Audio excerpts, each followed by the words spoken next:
dunia. Mereka belajar bahwa cinta yang tulus bisa melampaui segala batas, bahkan batasan usia, harta, dan masa lalu yang kelam. Inilah kisah tentang bagaimana dua jiwa yang berbeda menemukan rumah di satu sama lain, di tempat yang paling sederhana, namun penuh dengan kedamaian yang sejati. Assalamualaikum warahmatullahi wabarakatuh. Kali ini, Gino Motivator memberikan kita kisah antara dua dunia, Indonesia dan Rusia. Kisah ini begitu mengharukan, bahkan ternyata cinta itu tak terbatas karena usia.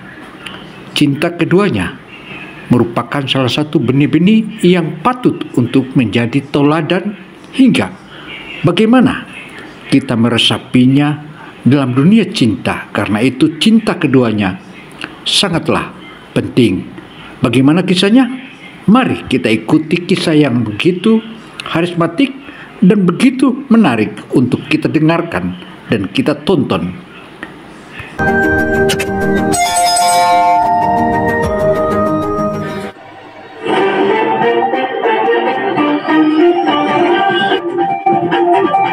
Gino Motivator menyajikan berita-berita dan kisah-kisah sedih yang memberikan kita motivasi.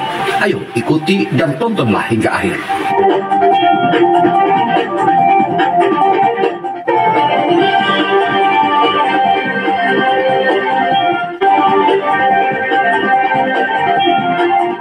Di bawah langit desa yang luas, di bawah pohon sawo yang sudah berusia ratusan tahun, dua hati yang tak lagi muda menemukan kebahagiaan dalam kesederhanaan.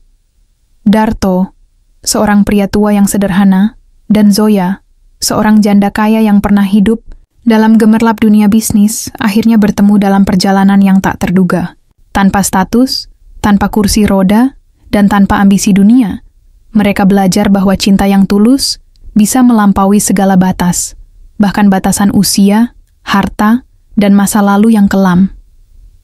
Inilah kisah tentang bagaimana dua jiwa yang berbeda menemukan rumah di satu sama lain, di tempat yang paling sederhana, namun penuh dengan kedamaian yang sejati. Saudara, kisah cinta yang berbeda dunia ini dan berbeda mereka jumpa di saat sudah usia tua ini merupakan salah satu kisah yang sangat menarik. Tentu saja ini adalah merupakan satu kisah yang sangat membanggakan dan termasuk kisah-kisah yang sangat langka. Bagaimana kisahnya? Mari kita ikuti terus. Mentari belum menampakkan wajahnya ketika aku membuka mata pagi itu.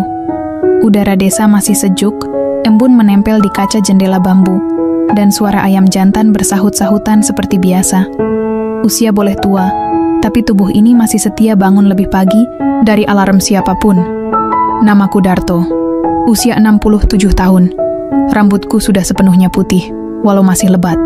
Tubuhku masih kuat meski tak secepat dulu. Aku tinggal sendiri di sebuah rumah kecil peninggalan orang tua, di sebuah desa di lereng gunung di Jawa Tengah. Sehari-hari, aku bekerja sebagai tukang kebun. Bukan kebun milik perusahaan atau orang kaya, hanya beberapa pekarangan warga yang butuh ditanami dan dirawat. Aku menyukai pekerjaan ini. Ada ketenangan saat melihat tanaman tumbuh pelan-pelan, seolah aku sedang menyaksikan hidup itu sendiri, tumbuh diam-diam, walau kadang tanpa disadari. Pagi itu, seperti biasa, aku membawa cangkul ke belakang rumah. Pohon pepaya milik Bu Lastri minta dirapikan rumputnya.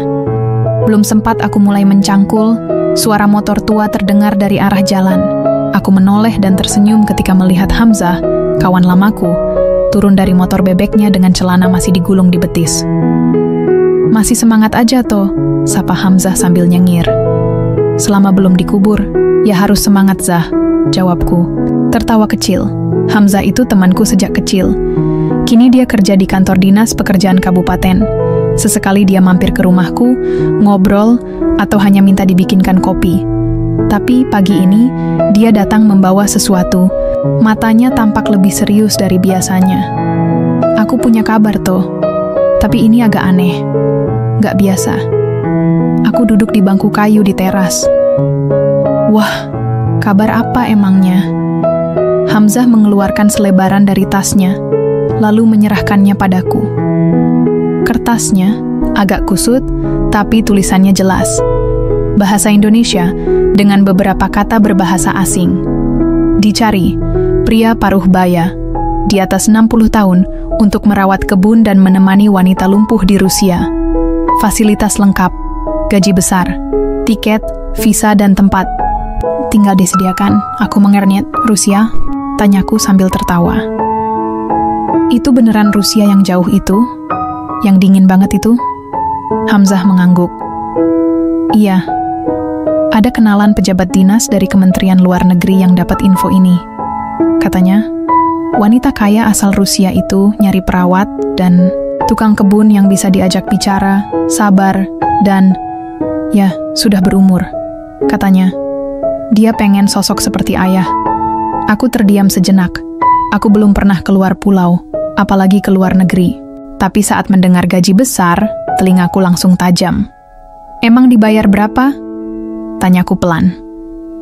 Hamzah menyebut angka yang membuat dadaku berdetak lebih cepat. Jumlah yang kalau kutabung, mungkin bisa membuat rumah ini direnovasi. Atau sekadar membuatku tak lagi mengandalkan kiriman dari keponakan di kota. Aku tertawa pelan. Aku ini sudah tua, Zah. Bahasa Inggris saja enggak bisa. Enggak harus bisa, balas Hamzah cepat. Di sana ada penerjemah. Dan majikannya bisa bahasa Indonesia. Katanya pernah sekolah di sini waktu kecil. Aku membaca ulang selebaran. Itu. Jantungku entah kenapa berdetak lebih cepat. Ada rasa takut, tapi juga ada harapan. Seumur hidup, aku hidup begitu-begitu saja. Makan dari hasil berkebun, tidur sendiri di ranjang kayu. Tak pernah menikah. Dulu pernah jatuh cinta, tapi dia pilih orang lain. Setelah itu, aku tak pernah coba lagi. Hamzah menepuk pundakku. Coba aja toh, nggak rugi, hidup cuma sekali. Hari itu, sepanjang aku mencangkul, pikiranku melayang ke negeri jauh bernama Rusia. Aku membayangkan salju, rumah besar, dan wanita asing yang duduk di kursi roda, kesepian di tengah kekayaan. Rasanya seperti cerita film, bukan sesuatu yang benar-benar bisa terjadi padaku. Malamnya, aku duduk di depan tungku, menyeduh kopi hitam, dan memandangi api kecil yang menari-nari. Suara jangkrik dan desah angin membuat malam terasa hening. Di hadapanku, surat itu tergeletak. Aku menatapnya lama, seolah menantang diriku sendiri untuk mengambil keputusan. Entah kenapa, ada rasa yang berbeda kali ini. Seperti ada bisikan halus dari masa depan yang memanggil-manggilku. Bahwa mungkin hidupku belum benar-benar selesai. Bahwa mungkin masih ada halaman yang belum kutulis. Esok paginya, aku menemui Hamzah. Saudara, kisah cinta yang penuh keharuan ini merupakan salah satu kisah yang sangat-sangat luar biasa dan membuat kita tersadar bahwa ke depan apakah hal ini seperti apa dan akankah kita mengalami dan pernahkah kita mendengar hal seperti ini? Tentu saja jawabannya ada di masing-masing kita sendiri. Untuk itu saudara, ayo kita tonton lagi dan tonton lagi. Zah, bantuin aku ngurusnya ya. Hamzah tertawa lega. Sip, aku udah tahu kamu pasti mau. Instingku nggak salah. Aku hanya tersenyum kecil, menatap langit desa yang mulai cerah. Embun masih menggantung di ujung daun, dan pagi masih muda. Tapi di dalam hatiku, seperti ada musim baru yang mulai bersemi. Sesuatu akan berubah. Aku tahu itu. Dan mungkin inilah awal dari segalanya. Pagi itu berbeda. Rasanya seperti ada udara asing menyelinap ke dalam paru-paruku. Hari-hariku biasanya diisi dengan rutinitas. Bangun, menyapu halaman, menyiram tanaman, lalu keliling ke rumah-rumah warga yang butuh tenagaku. Tapi pagi ini, aku duduk di depan meja kecil, menatap selembar kertas formulir yang terasa seperti tiket ke dunia lain. Hamzah datang seminggu lalu membawa kabar yang mengguncang hidupku. Tawaran kerja di negeri jauh bernama Rusia. Dulu, waktu masih muda, aku hanya tahu Rusia dari siaran berita dan cerita orang-orang tentang salju. Negeri putih yang dingin. Rasanya terlalu jauh dari sawah dan kebun tempatku biasa bekerja. Tapi di usia senja, tawaran itu justru datang saat aku tidak lagi mengejar apa-apa. Dan entah kenapa, justru karena aku tidak mengejar, maka tawaran itu terasa seperti panggilan. Aku mengisi formulir itu perlahan sambil mengeja huruf satu-satu. Tanganku masih kaku dengan tulisan rapi, tapi perlahan mulai terbiasa. Nama lengkap, Darto bin Sukiman. Usia, 67 tahun. Status, belum menikah. Pekerjaan, tukang kebun lepas. Di kolom, alasan ingin mengambil pekerjaan ini, aku sempat berhenti. Lalu kutulis, ingin mengubah hidup saya, memberi manfaat untuk orang lain, dan mencoba hal baru sebelum ajal menjemput. Jujur saja, aku tidak tahu apa isi hati wanita yang mencari tukang kebun ini. Tapi ada sesuatu dalam deskripsi itu yang terasa akrab. Wanita kaya, lumpuh, kesepian, mencari seseorang yang bisa menggantikan figur ayah. Aku tidak tahu bagaimana rasanya jadi anak tanpa ayah, tapi aku tahu bagaimana rasanya menjadi tua tanpa anak. Mungkin, rasa kesepian kami mirip-mirip. 2 minggu kemudian, semua proses selesai. Visa disetujui. Paspor baru selesai dicetak. Aku bahkan sempat datang ke kota untuk divaksinasi dan mengikuti tes medis ringan. Hamzah membantuku mengurus semuanya. Kadang aku merasa seperti anak kecil yang diajak jalan-jalan oleh orang tua. Tapi Hamzah sabar. Kamu mungkin enggak biasa. Toh, tapi kamu pasti bisa. Katanya setiap kali aku kelihatan bingung. Malam sebelum keberangkatan, aku menatap rumah kecilku lama-lama. Dindingnya sudah mulai mengelupas. Gentengnya bocor di beberapa tempat. Tapi rumah ini saksi hidupku. Di sinilah aku dilahirkan, dibesarkan, jatuh cinta, patah hati, lalu menua dalam diam. Aku berjalan ke belakang rumah. Di sana, pohon mangga yang kutanam 20 tahun lalu sedang berbuah lebat. Aku petik satu dan duduk di bangku panjang dari kayu jati tua. Ku peluk buah mangga itu, entah kenapa terasa sentimental sekali. Besok aku pergi, Mang. Entah kapan bisa pulang, gumamku lirih.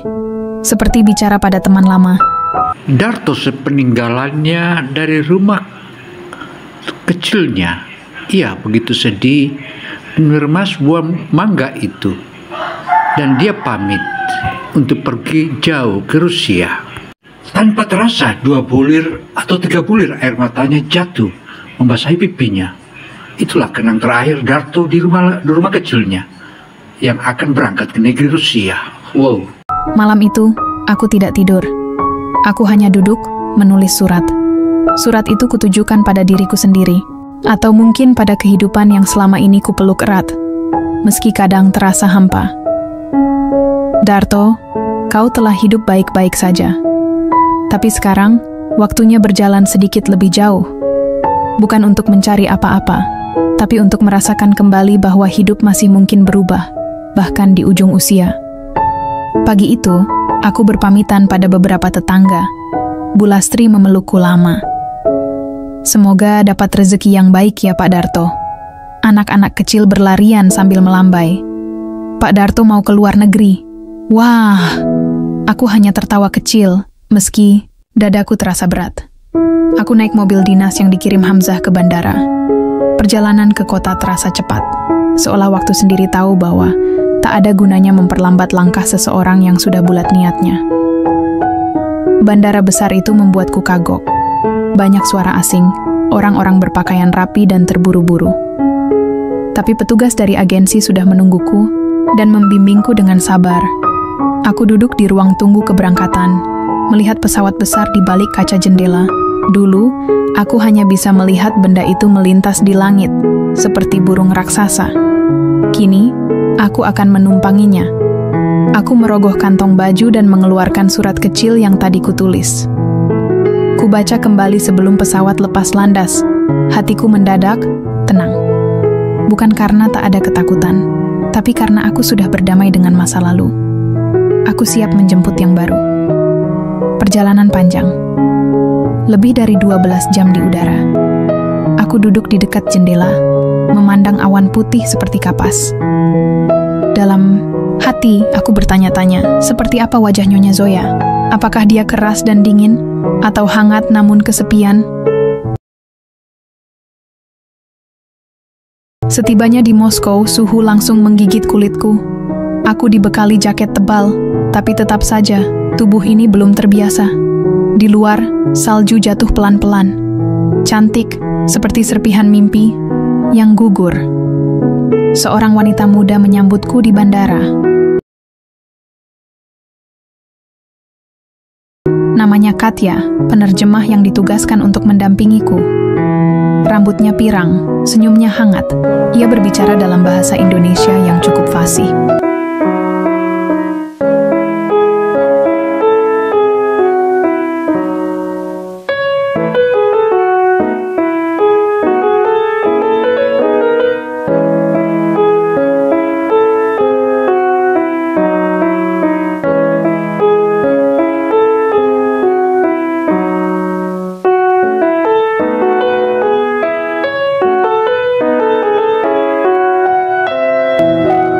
Pak Darto, selamat datang di Rusia.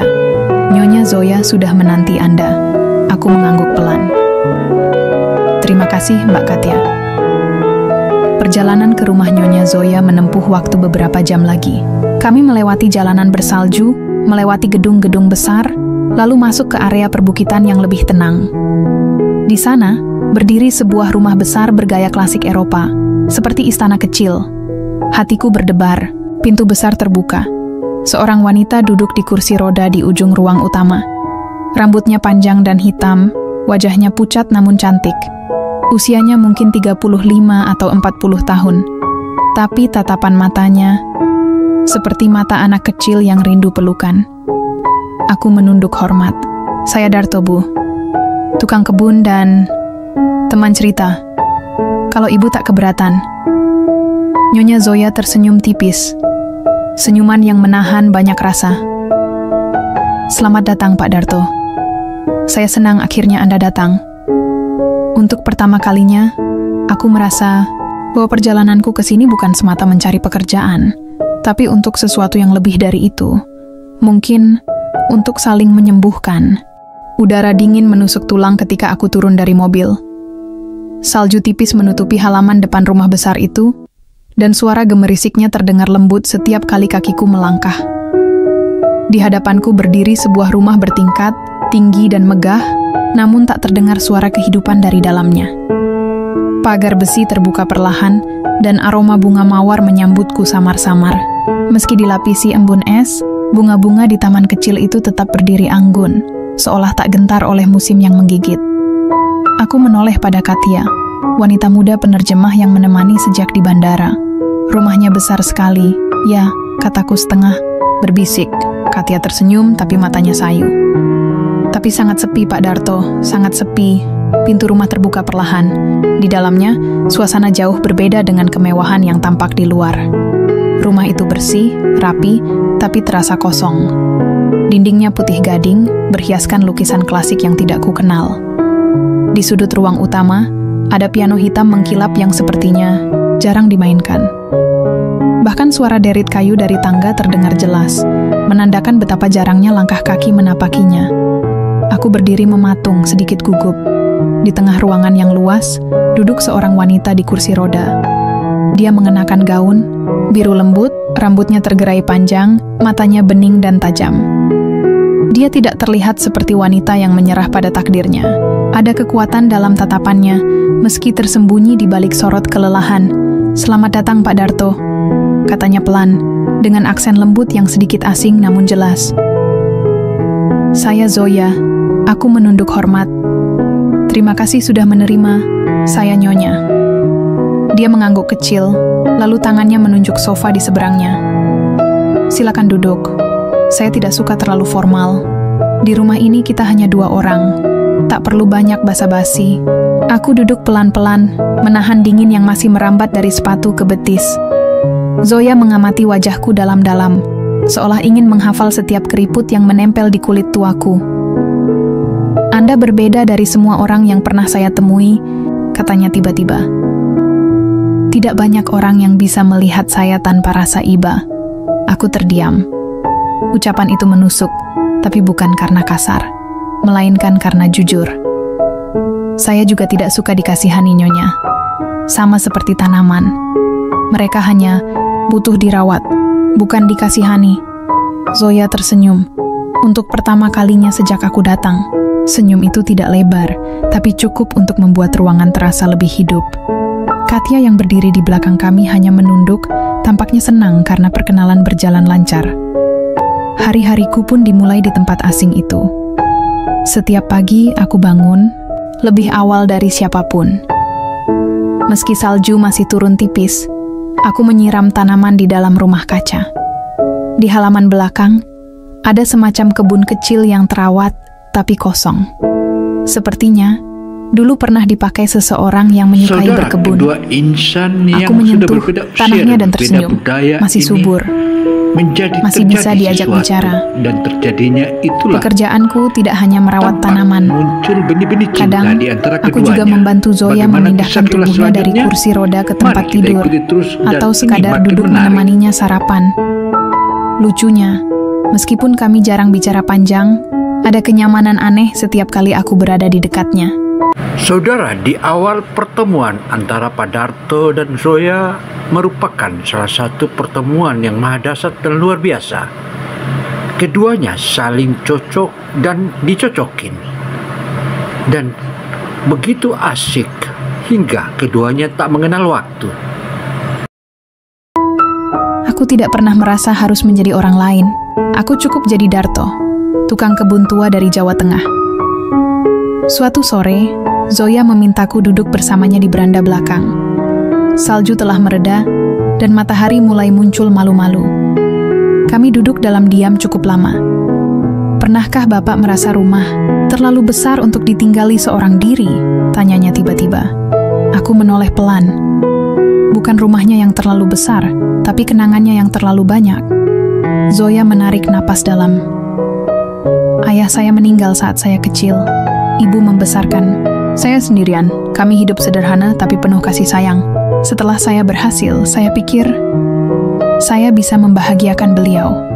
Aku mendengarkan tanpa memotong. Sayangnya, ibu saya meninggal saat saya berusia 29. Serangan jantung. Tiba-tiba, di hari yang sama saya membuka perusahaan cabang baru di Vladivostok. Aku tak berkata apa-apa, hanya menatap wajahnya yang kosong. Luka yang dalam biasanya tidak butuh kata-kata, hanya butuh telinga yang bersedia mendengar. Zoya melanjutkan, setelah itu saya bekerja tanpa henti. Mendirikan perusahaan demi perusahaan, hanya agar saya merasa tidak sendiri. Tapi tetap saja, setiap malam, rumah ini terasa kosong. Aku mengangguk, karena bukan kemewahan yang mengisi rumah, tapi orang-orang yang ada di dalamnya. Dia tersenyum lagi, kali ini lebih lembut. Saya senang Anda datang, Pak Darto. Aku tersipu sedikit. Saya juga senang bisa di sini, Nyonya. Hidup saya di kampung juga sepi. Tidak ada istri, tidak ada anak. Jadi rasanya, sunyi itu sudah seperti teman lama. Zoya menatapku lama, lalu berkata pelan, mungkin kita memang dipertemukan karena sama-sama kesepian. Kalimat itu membekas di benakku. Bukan karena puitisnya, tapi karena benarnya. Malam-malam di rumah itu terasa panjang.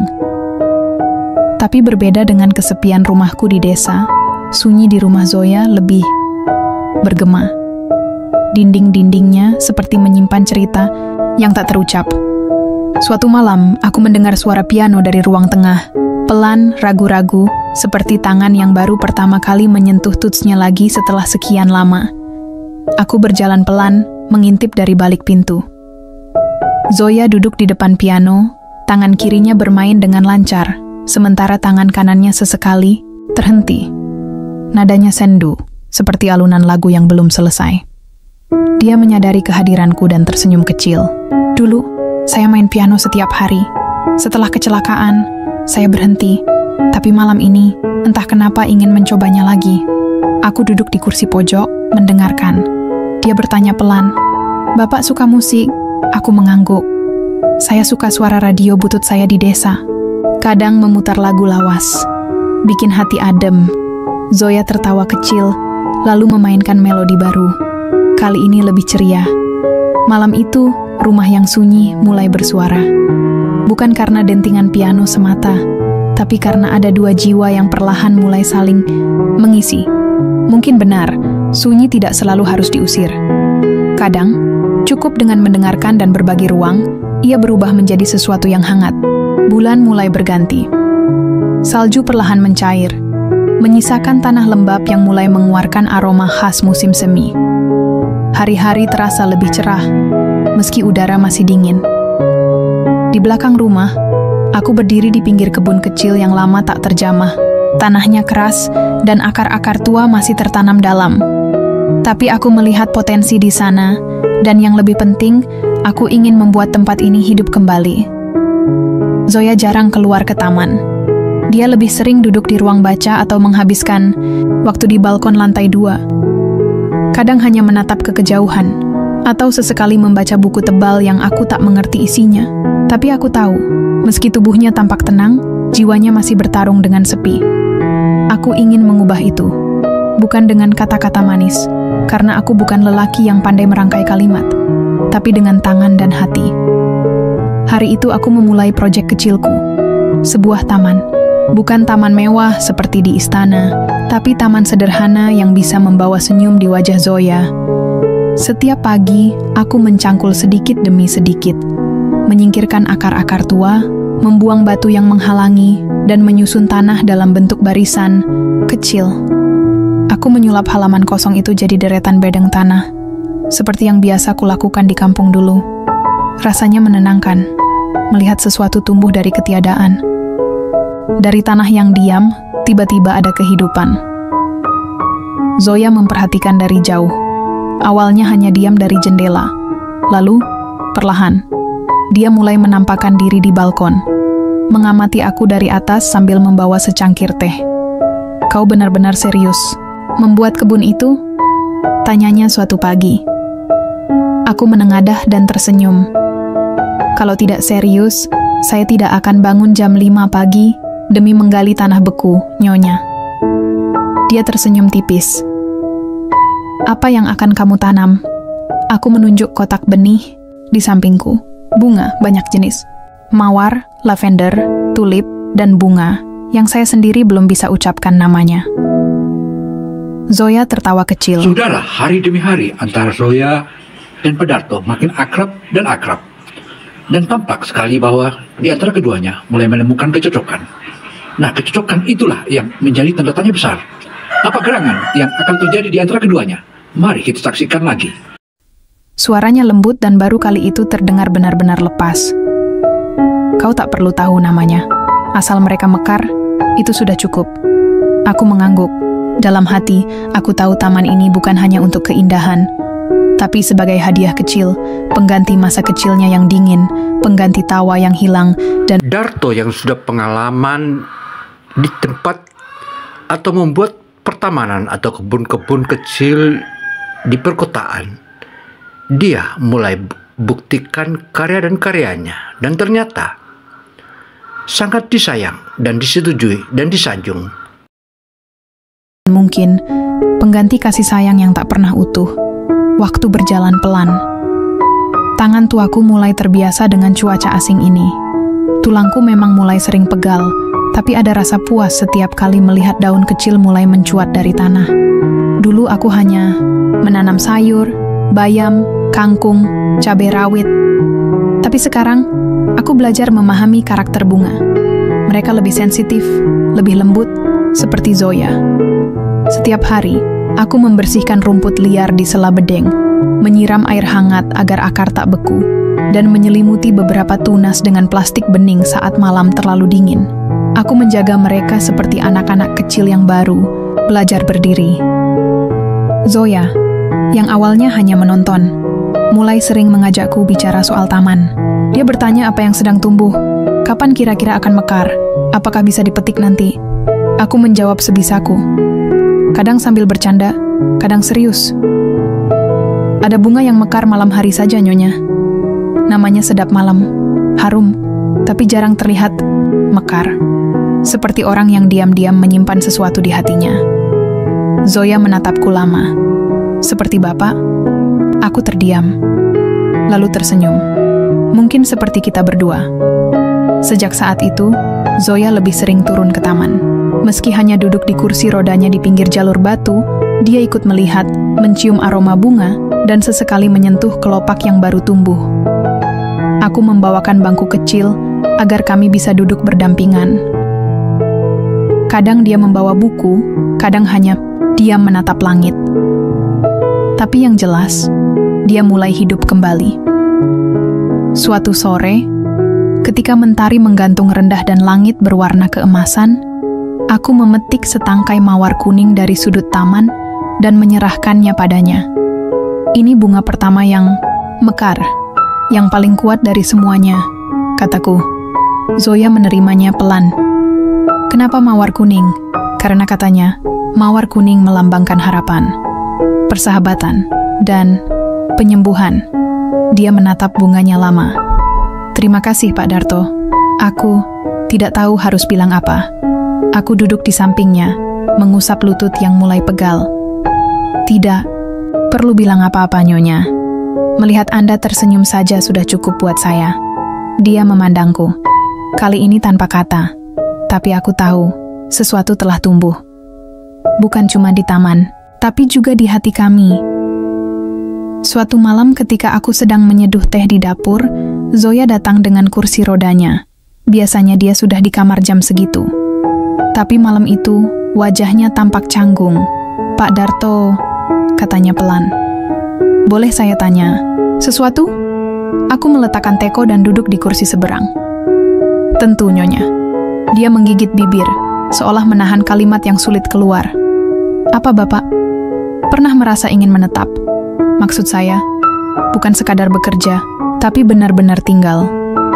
Di sini, di rumah ini, bersama saya. Dadaku berdesir. Aku tak langsung menjawab. Pertanyaan itu terlalu lembut untuk ditolak, tapi terlalu dalam untuk dijawab buru-buru. Saya orang kampung, Nyonya. Saya terbiasa hidup sederhana. Rumah saya kecil, beratap seng. Tapi hati saya selalu terbuka.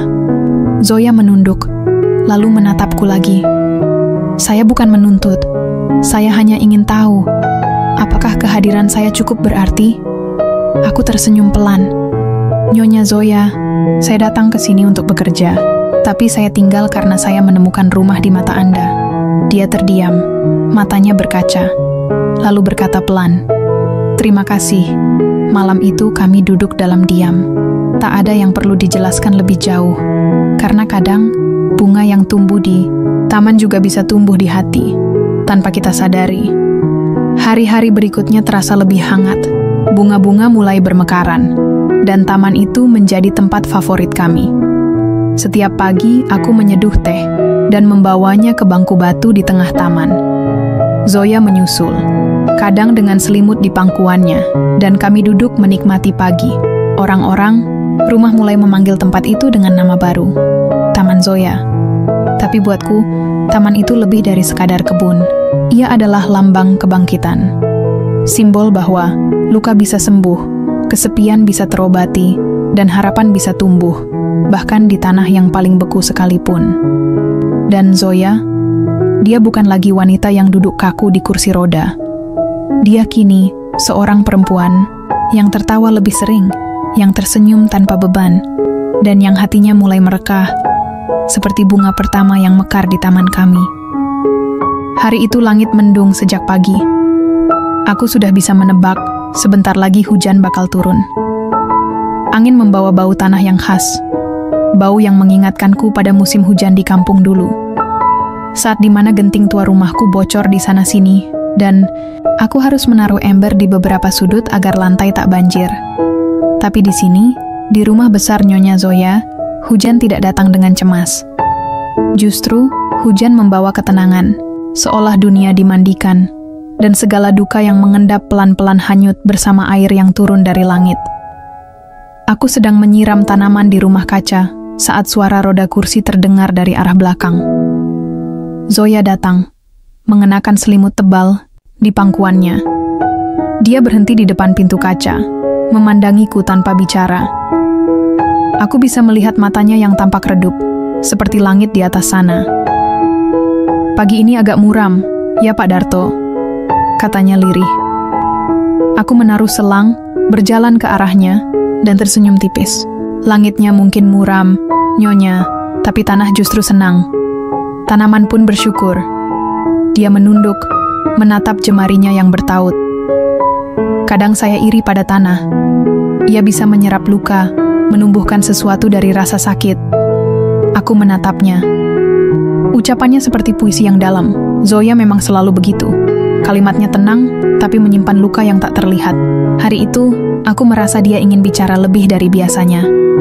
Aku mengajaknya duduk di ruang kaca, tempat favorit kami saat cuaca tak bersahabat.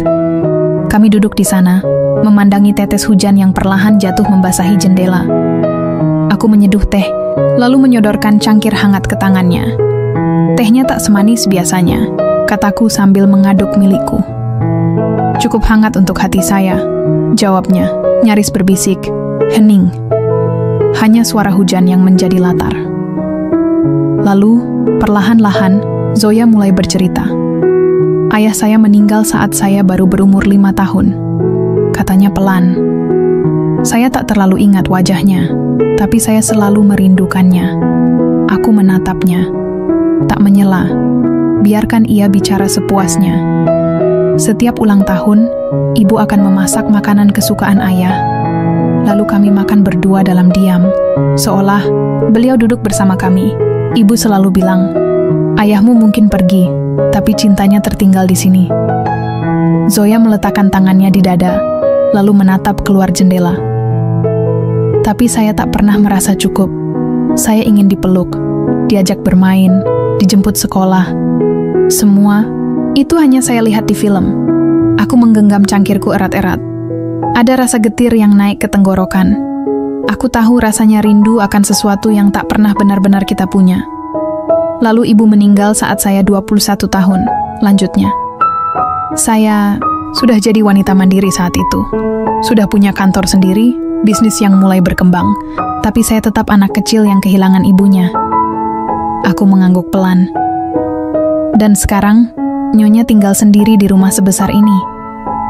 Zoya tertawa kecil, getir. Ya, di antara dinding mewah dan karpet tebal, saya hanya punya keheningan. Kadang saya mendengar gema langkah sendiri. Seperti suara masa lalu yang enggan pergi. Aku tak tahan lagi. Perlahan aku berdiri, berjalan ke sampingnya, dan menaruh tanganku di atas tangannya. Kalau begitu, izinkan saya menemani gema itu, Nyonya. Kalau boleh, biar saya jadi suara baru di rumah ini. Mungkin bukan suara yang sempurna, tapi setidaknya bukan suara kesepian. Dia menoleh padaku. Matanya berkaca, tapi ia tak menangis. Pak Darto, Anda sudah jadi suara itu sejak pertama kali saya dengar suara cangkul Anda di kebun. Aku tertawa kecil. Berarti suara saya cukup berisik, ya? Kami tertawa bersama. Untuk pertama kalinya sejak aku datang ke rumah ini, tawa kami terasa ringan, tanpa beban. Sore harinya, hujan belum juga reda. Aku menyalakan lampu taman dari dalam rumah, sehingga bunga-bunga yang baru mekar tampak bercahaya, dikelilingi titik-titik air. Zoya meminta dibawa ke jendela ruang tamu yang menghadap taman. Aku ingin melihat bunga-bunga itu, katanya. Aku mendorong kursi rodanya pelan. Saat kami sampai di depan jendela, ia terdiam lama. Dulu, ibu suka menanam bunga juga, bisiknya. Tapi bunga di rumah kami tak pernah mekar sempurna. Entah karena tanahnya terlalu dingin, atau karena kami terlalu sibuk bekerja. Aku menjawab pelan. Mungkin bukan karena tanah atau waktu, tapi karena hatinya tak lagi punya tempat untuk mekar. Zoya menoleh. Dan sekarang, aku tersenyum. Sekarang, bunga-bunga itu tumbuh dengan cinta. Mereka tahu, rumah ini butuh harapan baru. Ia mengangguk. Air matanya akhirnya jatuh, menyelinap dari sudut matanya tanpa suara. Aku membiarkannya menangis. Kadang, duka perlu dicuci oleh air mata, seperti debu di dedaunan yang hilang disapu hujan. Malam tiba. Langit masih bergemuruh, tapi hujan mulai reda. Aku mengantar Zoya ke kamar, tapi sebelum ia masuk, ia menoleh padaku dan berkata, Pak Darto, jika suatu hari saya kehilangan Anda juga, mungkin saya tak akan bisa menanam bunga lagi. Aku terdiam. Dadaku sesak. Aku tak tahu harus menjawab apa. Tapi akhirnya, aku menatap matanya dan berkata, "Saya bukan bunga yang mekar lalu layu. Saya akar yang tertanam. Selama Anda masih menginginkan saya tinggal, saya tak akan pergi." Ia tersenyum, lalu masuk ke kamarnya. Dan malam itu, aku duduk di ruang tamu sendirian, menatap sisa hujan di luar. Entah kenapa, hatiku juga basah. Tapi bukan karena sedih, melainkan karena sesuatu telah berubah. Aku tahu, kami berdua mulai saling membuka hati. Dan mungkin, cinta mulai menetes, setetes demi setetes, seperti hujan di atap rumah ini. Angin musim gugur mulai menusuk kulit. Dedaunan di taman perlahan menguning dan gugur satu persatu. Taman yang semula semarak kini mulai lengang, seperti hati yang kehilangan harapannya sedikit demi sedikit. Tapi aku masih merawatnya seperti biasa, memangkas ranting yang terlalu liar, menyapu daun-daun yang jatuh, dan menyiram tanah yang mulai kering. Di balik sejuknya udara Rusia, aku mulai merasa ada yang mengganjal di dalam dada. Hari itu langit tidak mendung, tapi pikiranku gelap. Sore, tadi saat aku sedang menyiram bunga lavender, ponselku berdering, nomor Indonesia. Aku sudah merasa firasat buruk sejak dering pertama.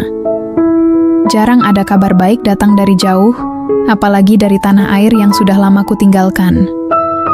"Assalamualaikum, Mas Darto." Suaranya lirih. Itu suara adikku Warno.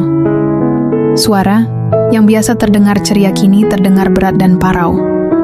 Hatiku langsung mengejang. "Mas, Mbokna meninggal dunia." Tanganku bergetar. Selang yang kugenggam terjatuh begitu saja ke tanah. Air menyemprot tak beraturan. Embok. Nah, wanita tua yang membesarkanku seperti anaknya sendiri. Aku tinggal bersamanya sejak ibuku meninggal ketika aku remaja. Dialah satu-satunya keluarga yang tersisa, dan kini dia telah pergi. "Mas, kalau bisa, pulanglah." Mbok. Nah, sempat menyebut namamu. Dia bilang ingin lihat Mas Darto terakhir kali. Aku tidak sanggup menjawab. Hanya suara angin dan isak tertahan yang terdengar dari ujung sana. Setelah percakapan ditutup, aku terduduk lama di samping taman. Dunia seperti berhenti berputar. Rasa bersalah merayap cepat. Aku terlalu lama jauh, terlalu sibuk dengan kehidupan baru, hingga lupa bahwa tanah air tetap punya hak atas air mata terakhirku. Malam itu, rumah terasa lebih sunyi dari biasanya.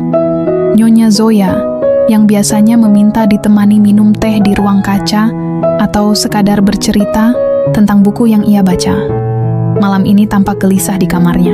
Mungkin ia merasa sesuatu dari wajahku sore tadi. Aku berdiri lama di depan pintu kamarnya, menimbang-nimbang. Aku ingin bicara, tapi aku juga takut. Takut malam ini mengubah segalanya.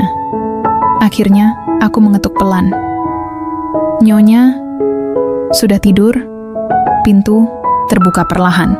Zoya menatapku, mengenakan kardigan putih dan syal di leher. Rambut panjangnya digelung rapi. Matanya langsung menangkap sorot mataku yang sembab.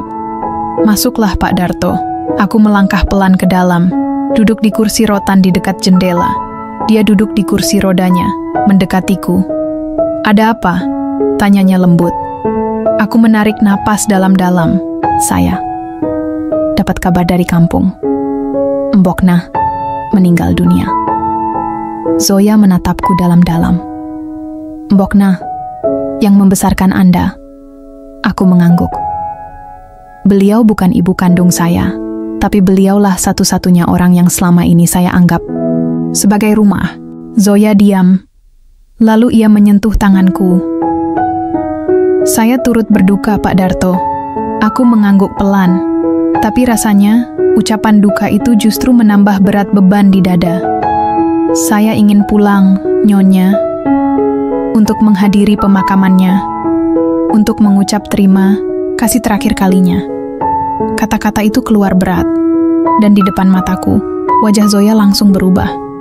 Ia tak menunjukkan reaksi dramatis, tapi aku tahu ada badai yang mulai tumbuh dalam diamnya. "Berapa lama?" Tanyanya singkat. Entahlah. Saya belum tahu. Tapi, saya harus ke sana. Ia menunduk. Matanya tak mau menatapku. Apakah setelah itu Anda akan kembali ke sini? Pertanyaan itu menghantam dadaku lebih keras dari kematian Embok.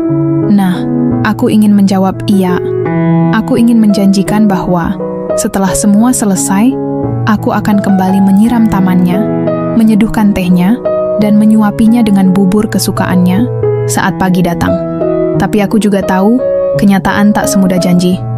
Aku tidak tahu. Nyonya, jawabku lirih. Zoya mengangkat wajahnya. Ada tatapan terluka di matanya.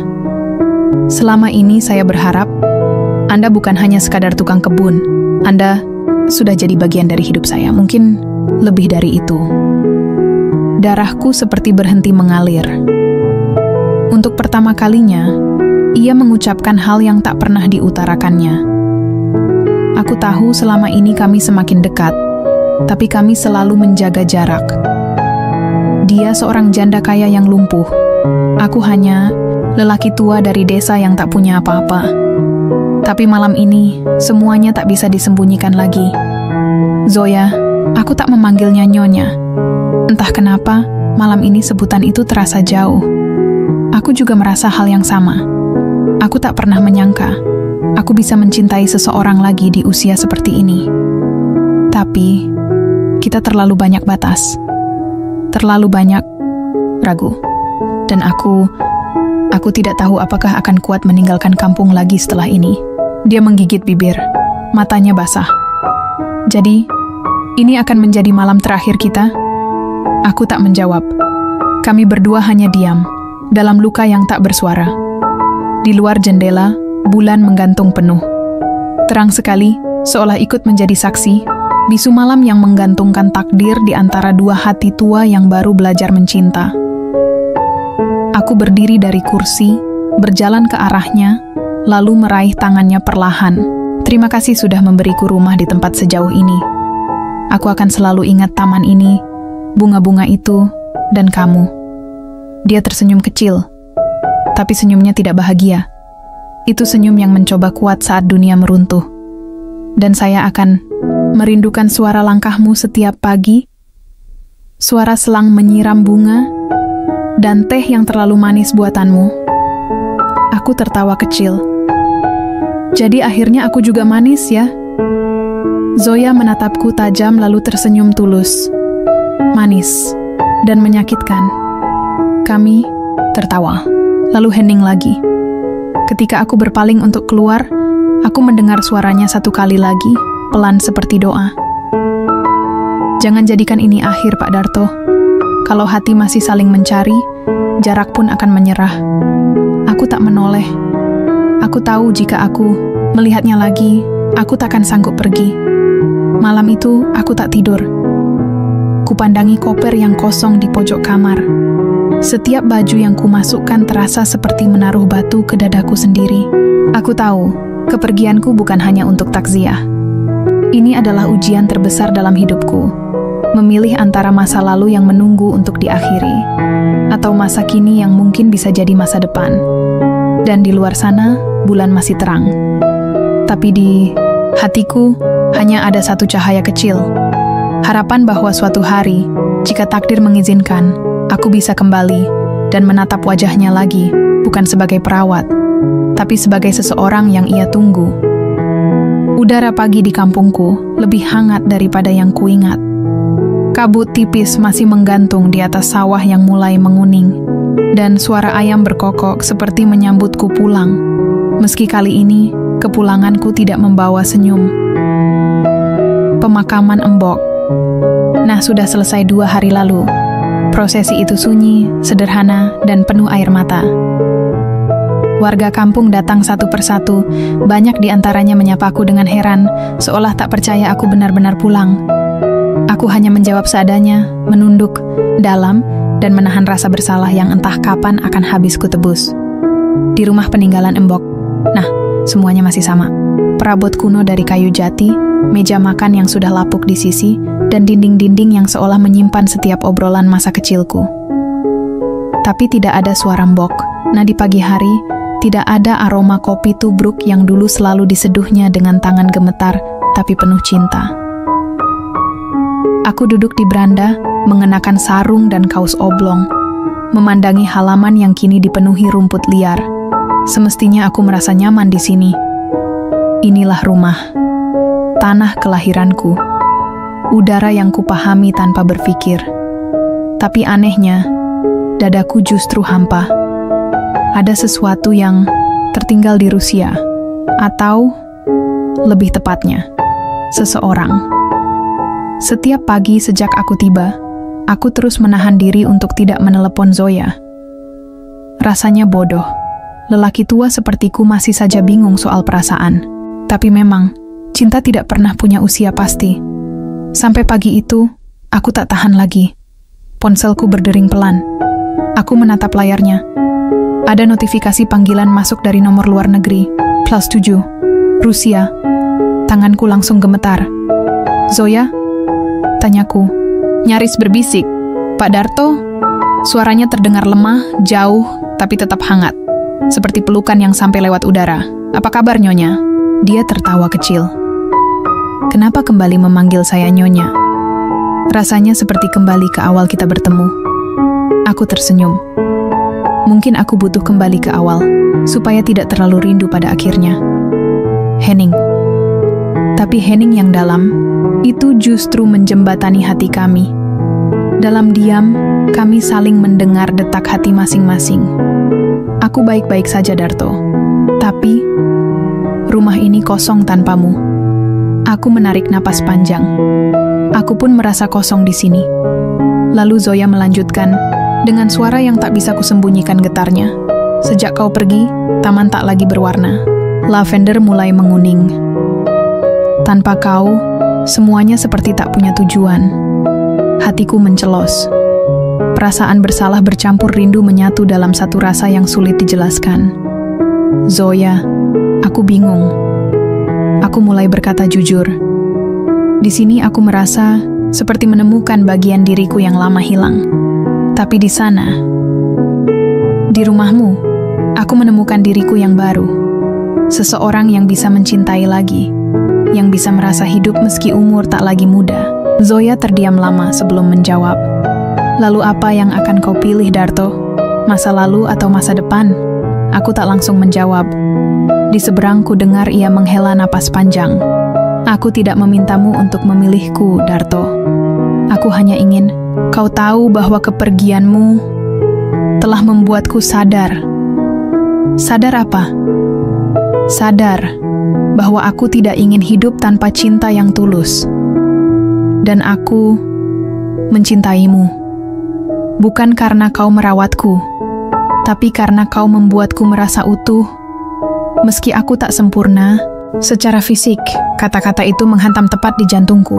Tak pernah terbayang olehku bahwa wanita seperti Zoya, janda muda, kaya, cerdas, bisa mencintai lelaki tua seperti aku. Tapi di balik segala perbedaan itu, kami memang menemukan sesuatu yang sama. Kesepian. Aku mendongak ke langit. Di atas sana, matahari mulai naik, menyinari atap rumah kayu ini. Tapi aku merasa, cahaya itu tak cukup tanpa kehangatan Zoya di sisiku. Zoya, kataku pelan. Aku juga mencintaimu. Dia tercekat. Lalu terdengar isak kecil dari seberang. Aku ingin kembali, tapi aku juga merasa bersalah kalau meninggalkan kampung ini begitu cepat. Zoya menjawab, kau tidak harus memilih satu. Kalau memang kau ingin menata dua dunia, aku siap ikut, kemanapun kau pergi. Bahkan ke Indonesia. Deg aku tak percaya apa yang ku dengar. Zoya, kau yakin? Kau ke Indonesia? Ya. Jawabnya mantap. Aku tidak ingin menunggu lagi. Aku sudah terlalu lama menunda perasaan ini. Aku sudah mengatur semua. Aku akan menyusulmu minggu depan. Beberapa hari berlalu sejak percakapan itu. Hari-hariku dipenuhi dengan rasa harap dan was-was. Aku membersihkan rumah, memperbaiki genteng yang bocor, dan bahkan memotong rumput halaman. Adikku, Warno, hanya geleng-geleng kepala. "Mas, kau ini macam remaja jatuh cinta. Sudah tua juga bisa gugup nunggu tamu wanita, ya?" canda Warno. Aku hanya tersenyum. Malu, mungkin memang aku tampak konyol, tapi cinta membuat semua usia terasa muda kembali. Dan akhirnya, hari yang dinanti tiba.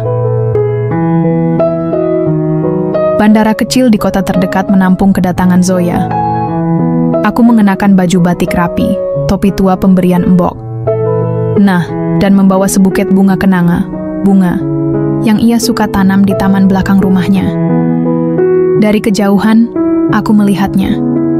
Duduk di kursi roda, mengenakan kacamata hitam dan mantel panjang.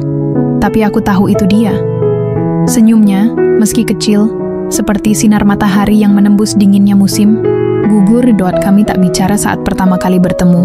Aku hanya mendekat, berlutut, dan memegang tangannya. Tangannya masih sama, hangat dan lembut. Dia membuka kacamatanya, memperlihatkan mata bening yang penuh kerinduan.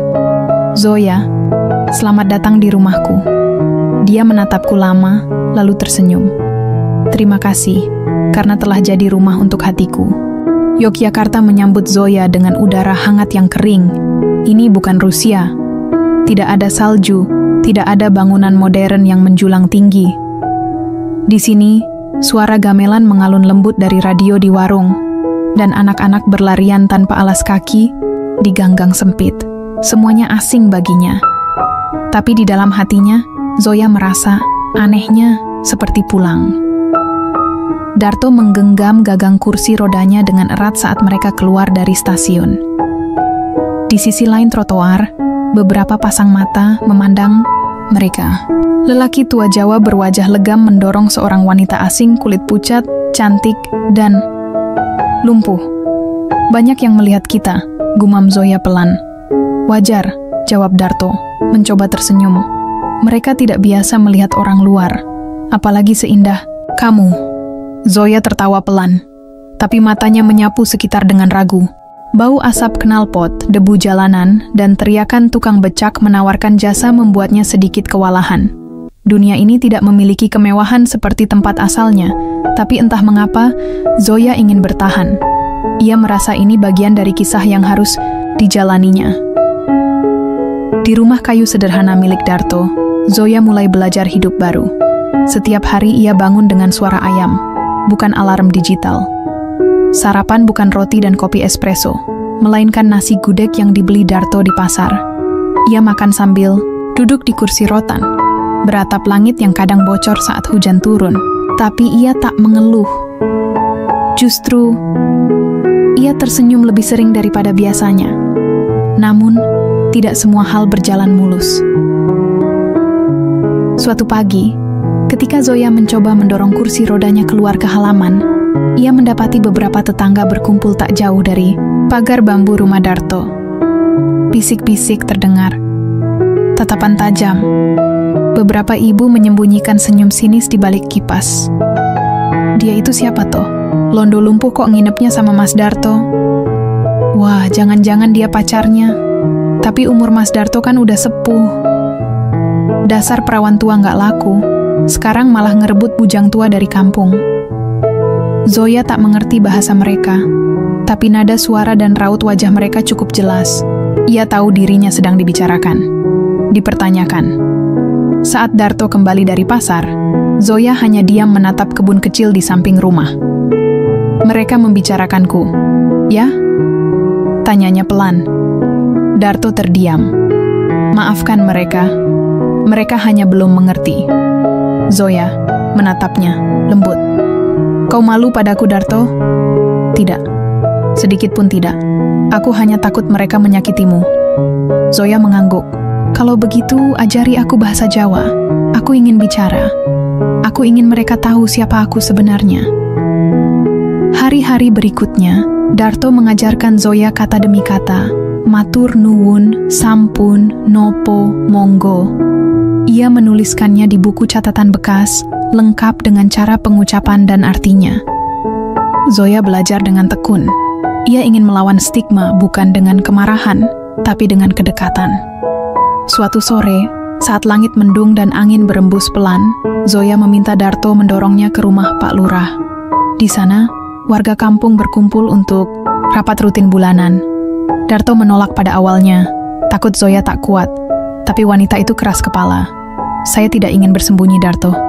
Saya ingin dikenal, bukan dikasihani. Di balai desa yang sederhana itu, semua orang menatap saat Zoya masuk. Hening sejenak. Darto menunduk sopan, memberi salam. Lalu Zoya berkata dengan suara lantang, pelan tapi jelas. Selamat sore. Kulo Zoya. Kulo badhe nyuwun pangapunten, menawi wonten kekirangan. Kulo dudu tamu. Kulo pengin dadi bagian dari desa menika. Mata semua orang terbelalak. Ibu-ibu terdiam.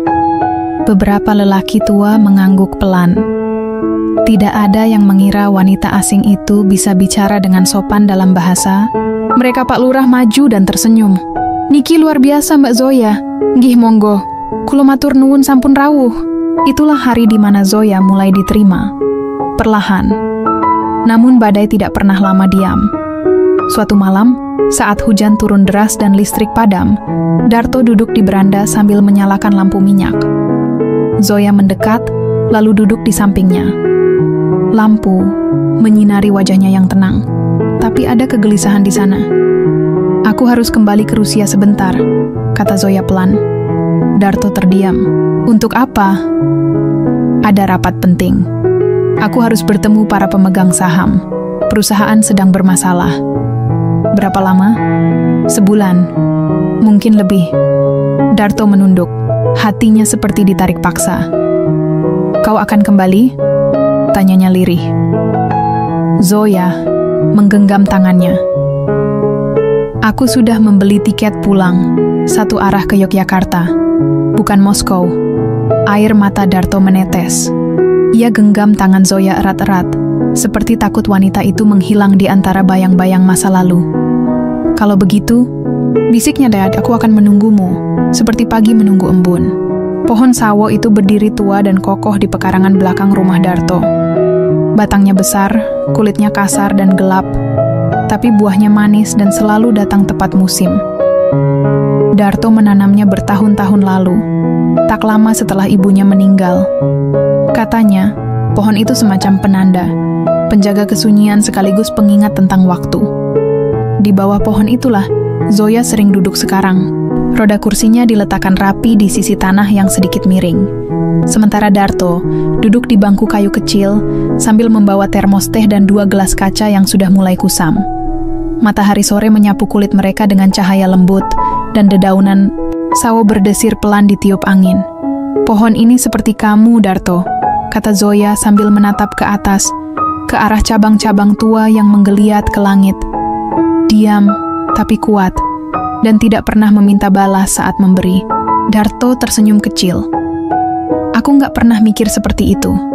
Tapi kalau iya, berarti kamu adalah buahnya. Zoya tertawa renyah, lalu meletakkan tangannya di dada Darto. Manisnya telat, tapi datang juga. Mereka diam sejenak, diam yang nyaman.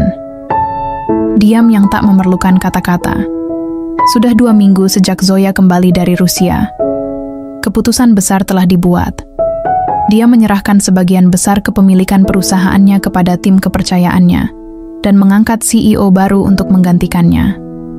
Surat pengunduran dirinya dari dunia bisnis dibacakan dengan penuh hormat oleh media Rusia, tapi bagi Zoya, momen terpenting bukanlah itu, melainkan ketika ia kembali ke rumah kayu sederhana ini. Kepada seorang lelaki berusia 67 tahun yang mengajarinya, arti pulang.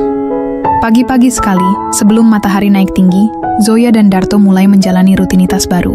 Darto tetap menyiram tanaman dan membersihkan halaman. Zoya, dengan semangatnya yang tak kalah, membantu memetik daun kelor, menyiapkan sarapan, atau sekadar menyeka meja bambu dengan kain basah. Terkadang warga desa datang. Anak-anak kecil menyapa, Zoya dengan malu-malu, lalu kabur sambil cekikikan. Ibu-ibu mulai membawa jajanan, entah getuk atau nagasari, dan duduk mengobrol di serambi. mereka tak lagi melihat Zoya sebagai ancaman, tapi sebagai bagian dari kehidupan Darto, dan dengan sendirinya bagian dari mereka. Namun, di antara canda dan rutinitas harian, Darto tahu ada hal yang belum selesai. Zoya, katanya suatu sore saat mereka kembali duduk di bawah pohon sawo. Apa kamu pernah menyesal? Zoya menoleh. Menyesal apa? Segala ini. Hidup di sini. Meninggalkan segalanya.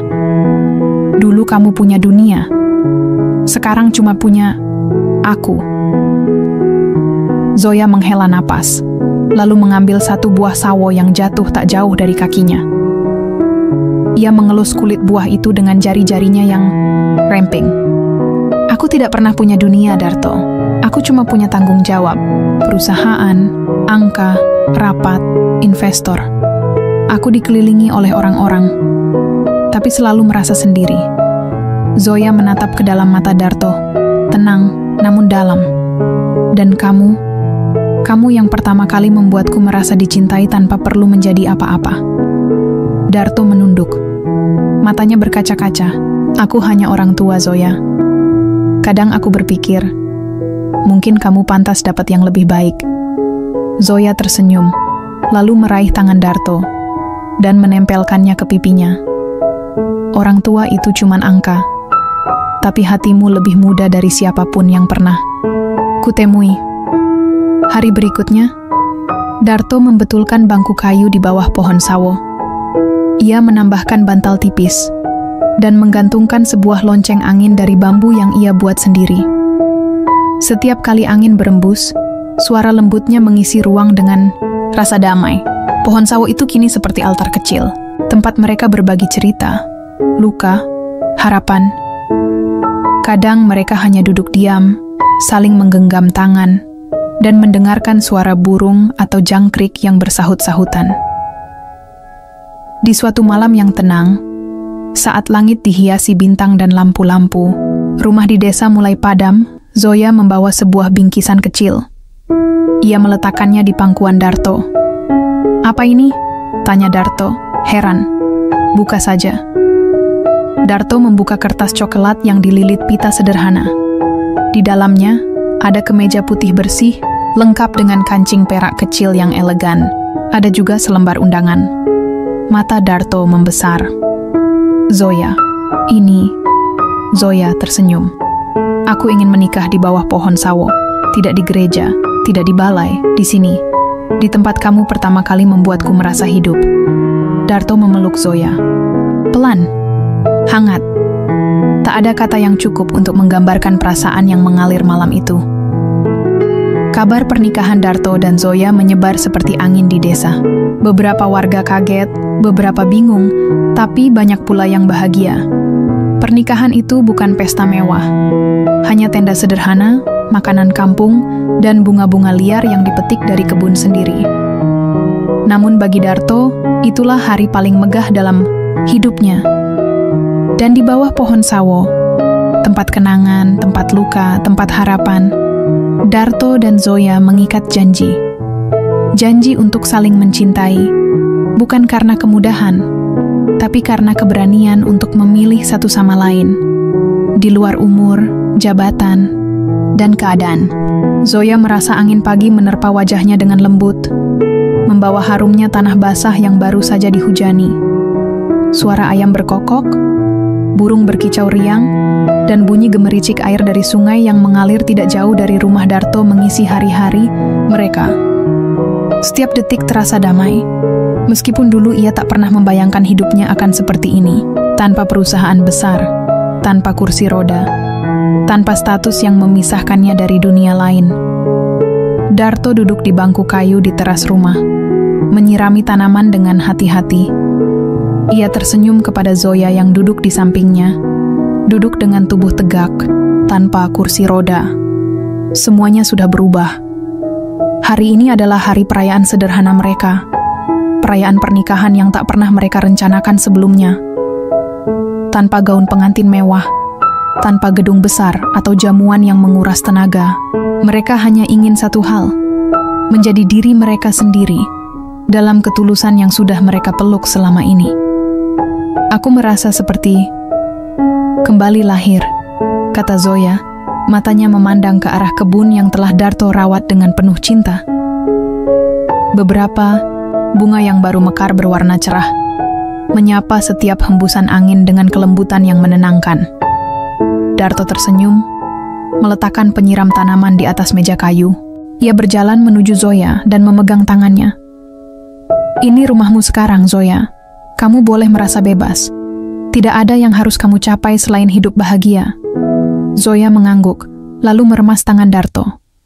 Ia merasa seolah hidupnya yang penuh kekacauan itu telah menemukan arah, dan kini ia tak perlu lagi menjadi orang lain. Disinilah tempatnya, di bawah pohon sawo, bersama seorang pria tua yang memiliki jiwa muda, yang telah membawanya kembali kepada kehidupan yang sejati. Darto, Zoya mulai berbicara dengan suara pelan, hati-hati. Aku ingin berterima kasih, bukan hanya untuk pernikahan ini, tapi untuk segalanya. Kau sudah mengubah hidupku. Darto hanya mengangguk. Aku juga berterima kasih pada kamu, Zoya, karena sudah memilihku, karena kamu membuatku merasa muda lagi. Setelah pernikahan sederhana itu, kehidupan mereka berjalan dengan lebih sederhana namun penuh makna. Zoya mulai mengadaptasi dirinya pada kehidupan desa yang penuh kedamaian, meskipun kadang-kadang ia merindukan kesibukan di Rusia. Tapi ia tahu, semuanya itu tidak sebanding dengan ketenangan yang ia rasakan saat duduk di bawah pohon sawo bersama Darto. Hari-hari mereka dipenuhi dengan hal-hal kecil yang indah, merawat kebun bersama, berbincang tentang hal-hal sepele, dan menikmati keheningan yang hanya dapat ditemukan di tempat seperti ini. Zoya mulai menyadari bahwa kebahagiaan tidak datang dari hal-hal besar, melainkan dari keputusan untuk mencintai dan menerima kehidupan dengan segala kekurangannya. Mereka mulai membangun masa depan bersama, bukan untuk mengejar status atau kekayaan, tetapi untuk merasakan kebahagiaan dalam bentuk yang paling sederhana, keberadaan satu sama lain.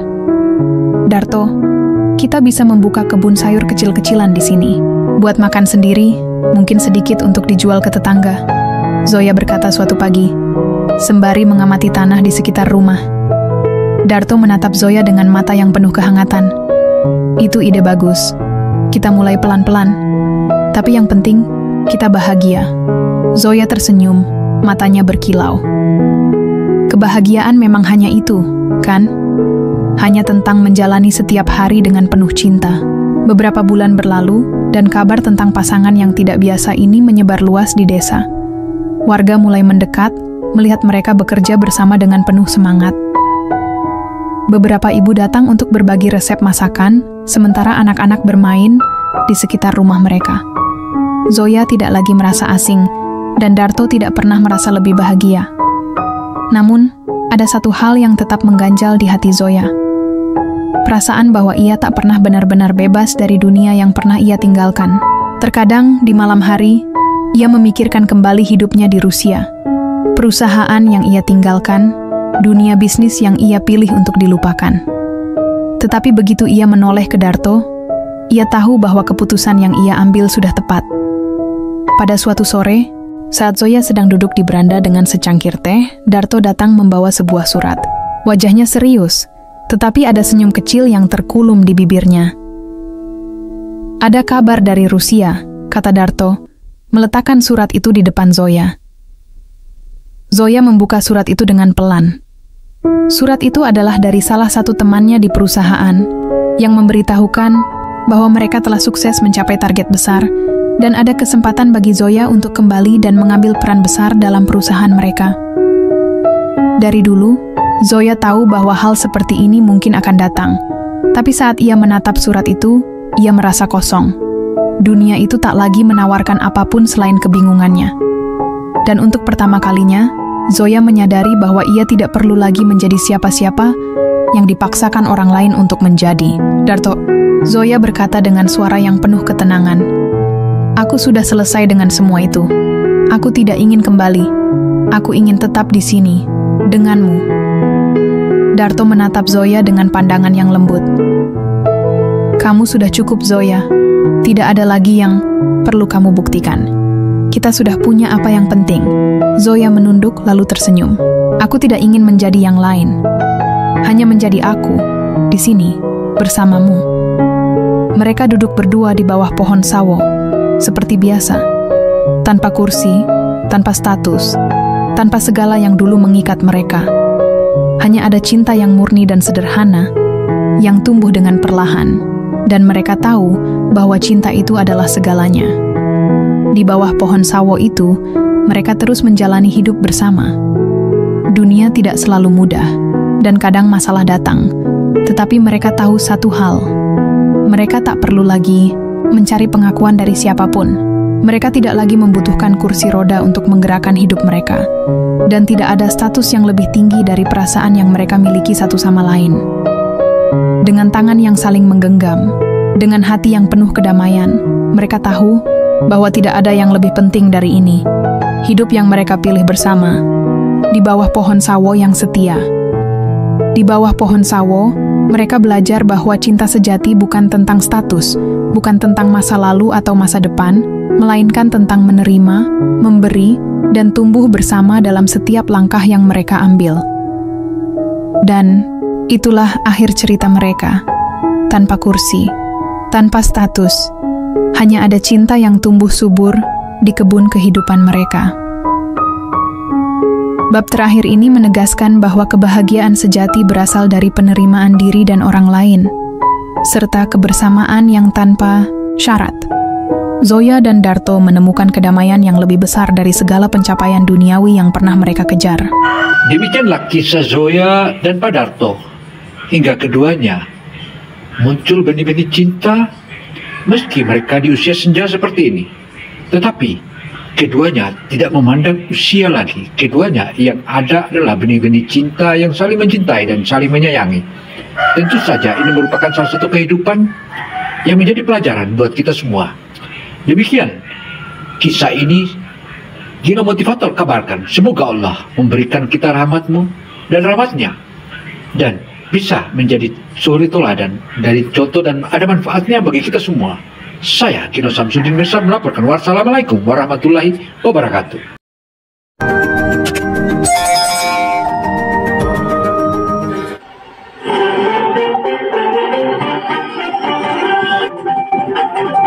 Gino Motivator menyajikan berita-berita dan kisah-kisah sedih yang memberikan kita motivasi.